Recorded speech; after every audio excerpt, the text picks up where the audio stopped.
สบายเนาะตอนนี้ก็เขาก็มาฮอดกันวัดเนาะวัดของชาวของคนเวียดนามเนาะ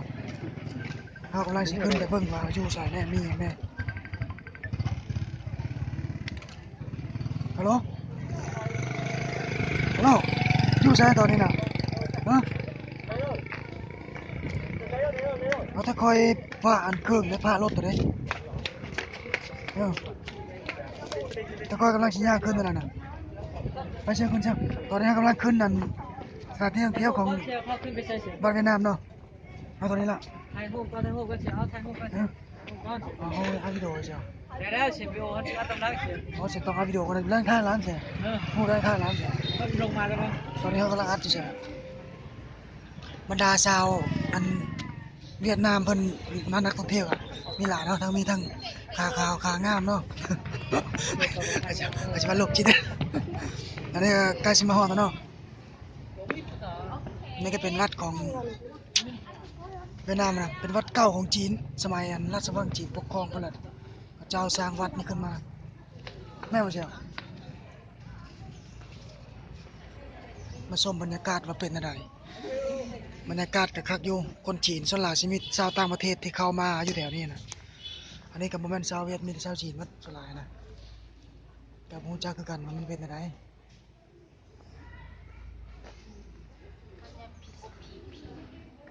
นี่ก็ชาวคนจีนอันนี้ก็เต้าเนาะแต่ผมรู้จักว่ามันอย่างโอ้สาวจีนมันนี่งามนะสาวจีนมันนี่เนาะ เสี่ยวสาวจีนงามเสี่ยวเลยngười Việt anh người Trung Quốc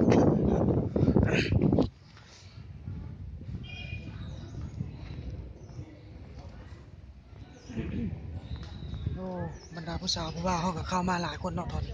อากาศกันหนาวค่อนข้างหนาวนี่กับบรรดาคนจีนที่เข้ามาเที่ยวชมเนาะเขากำลังสิเข้ามาขั้นตอนนึงแล้วตอนนี้นะโอ้นี่ก็จะเป็นมุกปั้นของกับมูเจ้าละแต่สไตล์เป่าบุญจิ้นนะเขาเอิ้นนะอันนี้ก็ชาวจีนหน่อยเนาะ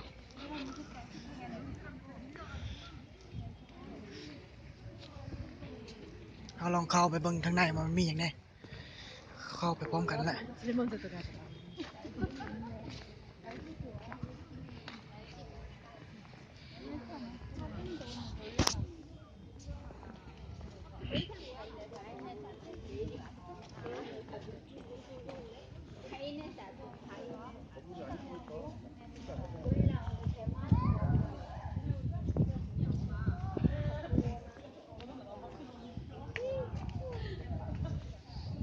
อยู่ทางในนี่ก็จะมี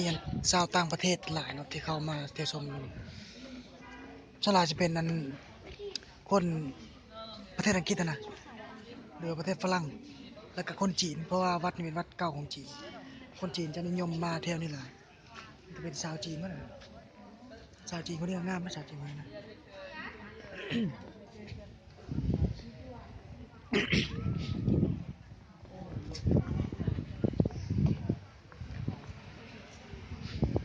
โอ้อันนี้ก็เป็นอีกบอนหนึงเนาะที่สวยงามและธรรมชาติก็คือแบบมีป่านะมันลงเลยมีป่าที่แล้วเขาห้ามเหยียบนี่แล้วเป็นป่าผมรู้จักว่าเป็นป่าที่เขาเลี้ยงหรือว่าเป็นป่าที่เขาปล่อยเองเดี๋ยวผมเข้าใจมีป่าหลายชนิดแล้วก็มีหลายสีสันที่เข้ามานี่แล้วรู้สึกว่าคักอยู่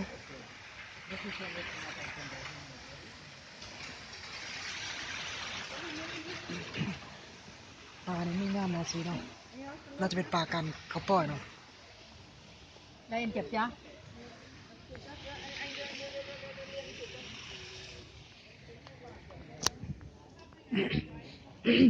ตอนนี้ก็ได้พบปันหมู่เฮาเนาะหมู่คนลาวชาวคนลาวชาวพุทธคือกันเนาะสิเพิ่นก็ได้ขึ้นมาก่อนอยู่แล้วตอนขี่รถมาน่ะก็เลยมาฮอดไว้ก่อนได้โทรศัพท์เนี่ยไหมสวัสดีสาวชื่อหยังเนาะสวัสดีสาวชื่อหยังสาวชื่อหยังตอนเวลาท่านสาวเอ้ยเวลารู้สึกกันมานี่เรารู้สึกมีความตื่นเต้นเลย มันละมาสัมผัสอยู่ มานี่ก็เห็นสองสาวแล้ว รู้สึกว่าตื่นเต้นขนาดสาวกิมเนี่ยสวัสดีเนาะตอนนี้มาวัดของเวียดนามรู้สึกมีความตื่นเต้นขนาด เนาะ เนาะ ก็บอกเสียแล้ว บอลลินดัง ก็พอฟังว่า มดตัวนี้บ่อย เอาไทยอยู่อันนั้นเอา มดตัวนี้บ่ เดี๋ยวขมุนอยู่ด้วย โอ้ตอนนี้ก็มาเบิ่งกันดอกเพิงบ่มีหยังเนาะมีดอกเพิงเนาะ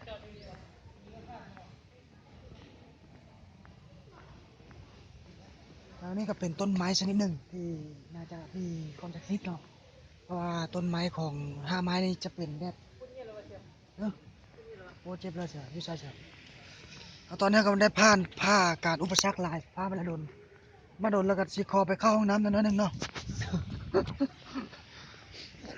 สิเที่ยวชมวิวไปนี่นะเนาะธรรมชาติบ้านเพิ่นนี่เป็นจังไดสมัยประวัติศาสตร์ 1,000 ปีก่อนว่าประเทศจีนนี่ปกครองอันเวียดนามได้ 1,000 ปีแล้วโอ้อันนี้เขาเอิ้นมาหยังเนาะคือว่าแปลกประหลาดเนาะอันนี้เขาเอิ้นว่ามาหยังก็บ่ฮู้จักเนาะแต่ว่าเบิ่งแล้วก็ นี่ทางนอกเนี่ยทางนอกทางในสถานที่ศักดิ์สิทธิ์มันไม่ได้จ้ะ อันนี้ก็คักเนาะคุณยินเสียงดังกังกิ้งๆก้องๆเนาะ แต่บ่เข้าใจกันนั้นว่าแม่นหยังอันนี้น่าจะเป็นแบบบ่อนที่คนสมัยเขาเจ้าอันวัดน่ะวัดแต่เก่าแล้วเขามาอยู่นี่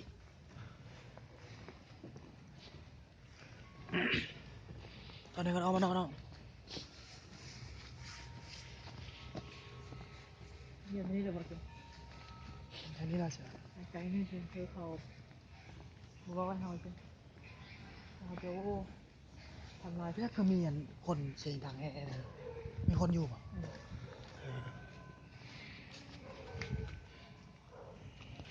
อันนี้ก็คือกฎข้อห้ามของการเข้าอันวัดเนาะ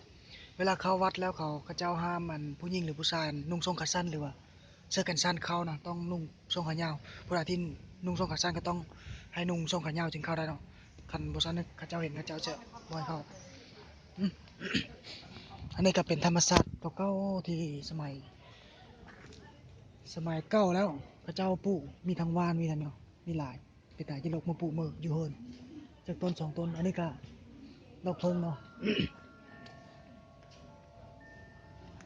ข้างในนี่ก็มีหลายชนิดเนาะมีว่านมีอย่างหลายชนิด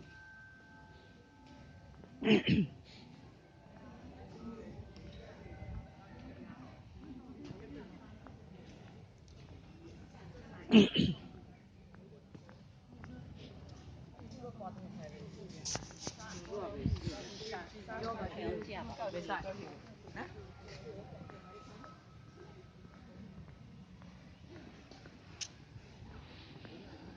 อันนี้ก็บ่เข้าใจกันว่าแม่นมากอย่างนะว่าอยู่ประเทศเฮามันจะบ่มีมากมันจะเป็นแบบมากก็บ่เคยเห็นกันว่าแม่นมากอย่างเป็นตาจะได้มาปลูกอยู่เฮินเนาะ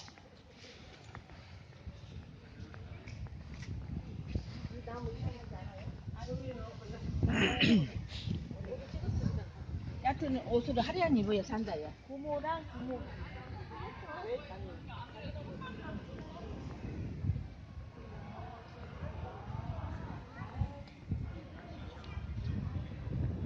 โอ้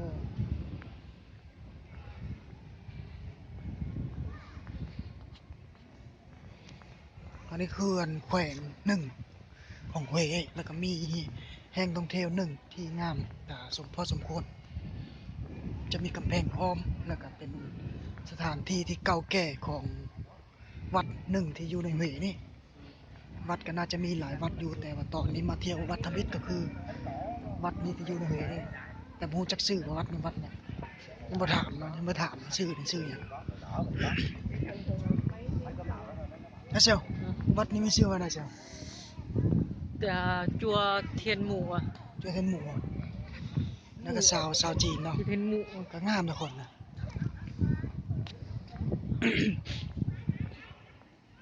ต้นตาลมันต้นอะไรครับ ต้นตาลอ่ะ บ่แม่นต้นตาลบ่แม่นไม้กันจันทร์บ่ต้นเนี่ยใช่กับหมูเจานะอันนี้ก็ต้นไม้แป๊กนะบ่มีหยังหลายส่วนหลายจะเป็นต้นไม้แป๊ก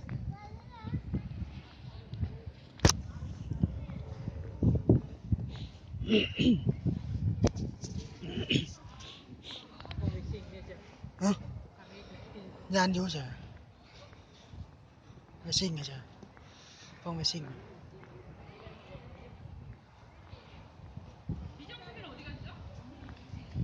ก็เอาเลย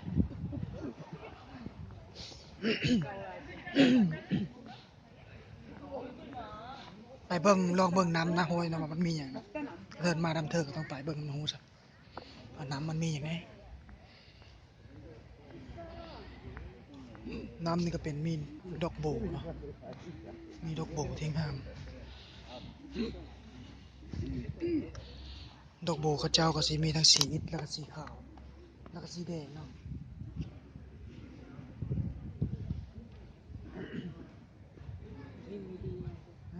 โซดอกไม้เนี่ย